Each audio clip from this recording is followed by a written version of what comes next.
नमस्कार, कामतगिरी अभय न्यूज में आप सभी दर्शकों का स्वागत है और मैं हूं परवेज।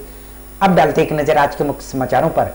आकाशीय बिजली की चपेट में आने से दो नाबालिग बच्चों की हुई मौत, दो लोग हुए गंभीर रूप से घायल। आकाशीय बिजली की चपेट में आने से दो नाबालिग बच्चों की हुई मौत और दो हुए गंभीर रूप से घायल। तो बोले थे कि भैंस चराने गया था और बारिश थोड़ी थोड़ी होने लगी और गरजा।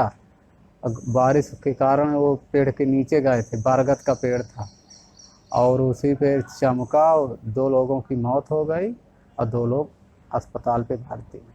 ये घटना उस समय घटी जब ये बच्चे अपनी भैंस चराने के लिए गांव के ही तालाब के पास गए थे। तभी अचानक बारिश और बिजली चमकने लगी। तभी वह बारिश से बचने के लिए पेड़ के नीचे चले गए। तभी अचानक आकाशीय बिजली गिरने से शिव कुशल और शिव नरेश की घटनास्थल पर ही मौत हो गई और दो लोग गंभीर रूप से घायल हो गए।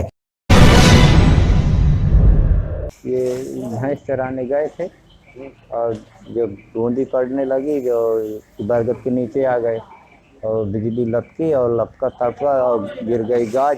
4 लोग थे और 2 लोग डरे मर गए और 2 लोग घायल हो गए, जिन्हें प्राथमिक स्वास्थ्य केंद्र में इलाज कराया जा रहा है।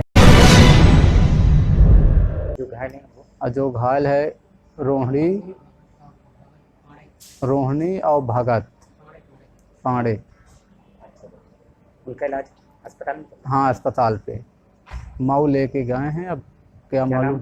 मामला चित्रकूट के मऊ थाना अंतर्गत सोहेल गांव का, जहां आकाशीय बिजली की चपेट में आने से दो नाबालिग शिव कुशल और शिव राकेश की घटनास्थल पर ही मौत हो गई।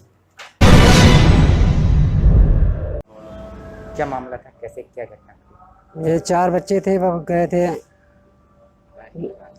किनारे तरफ, तो आंधी झकड़ आया है, तो बादल आया है, तड़फा है, तो ऐसे हुआ है पेड़ के नीचे में, बरगद के।